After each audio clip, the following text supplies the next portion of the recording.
लो हो गया खेल, योगी की शरण में पहुंच गई सीमा हैदर। लगाई गुहार, बचा लो महाराज। आलिया भट्ट, अक्षय कुमार देश में रह सकते हैं तो बलूच पाकिस्तान से आई हसीना क्यों नहीं। सीमा हैदर ने बिस्तर से उठते ही कर दिया खेल। पड़ोसी भी देख हो गए बेचैन। अब योगी ही लेंगे अंतिम फैसला।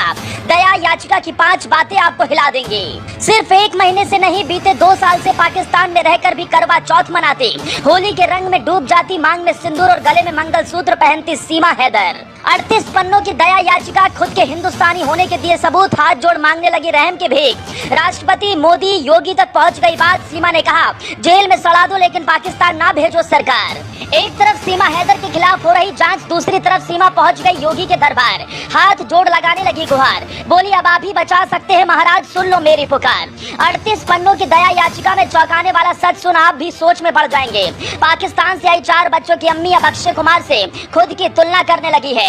आलिया भट्ट की तरह देश में रहने की इजाजत मांगने लगी है। इन 38 पन्नों में बड़े ही शातिराना तरीके से सीमा हैदर ने बांग्लादेश से आए रोहिंग्याओं का जिक्र कर दिया। श्रीलंका से आए घुसपैठी और बलूच को अखंड भारत का हिस्सा बताकर देश में रहने की गुहार लगाने लगी। सीमा हैदर जब से पाकिस्तान से आई है लगातार सुर्खियों में बनी हुई है। सीमा हैदर पर एक तरफ जहां जांच चल रही है तो वहीं दूसरी तरफ सीमा हैदर ने 38 पन्नों की दया याचिका दायर करते हुए राष्ट्रपति मोदी और योगी तक से गुहार लगाई है।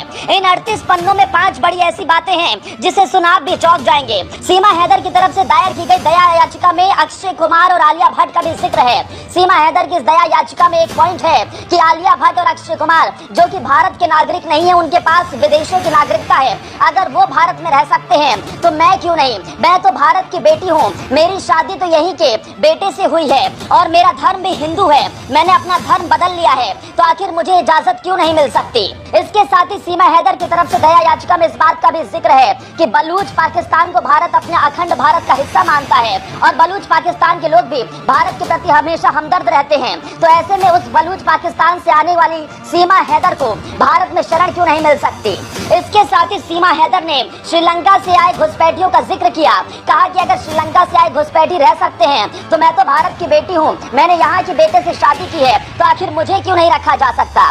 सीमा हैदर ने इसके अलावा बांग्लादेश से आए रोहिंग्याओं का भी दया याचिका में जिक्र किया है और जिक्र करते हुए लिखा गया है कि अगर घुसपैठी भारत में रह सकते हैं और उन पर सरकार पैसे भी खर्च कर सकती है तो आखिर मैं क्यों भारत नहीं रह सकती। इसी के साथ ही सीमा हैदर ने राष्ट्रपति से दया याचिका में गुहार लगाते हुए भारत की नागरिकता देने की भी मांग की है। सीमा हैदर ने लिखा कि महामहिम मेरी आपसे गुजारिश है कि मेरे पर दया की जाए और मुझे भारत की नागरिकता दी जाए, मुझे पाकिस्तान ना भेजा जाए। जो गलती मैंने की उसकी सजा मैं भारत में रहकर ही भुगतना चाहती हूँ, चाहे जिंदगी भर जेल में रहना पड़े, लेकिन मैं भारत में रहकर ही सचिन और साथ ही अपने बच्चों के साथ रहना चाहती हूँ।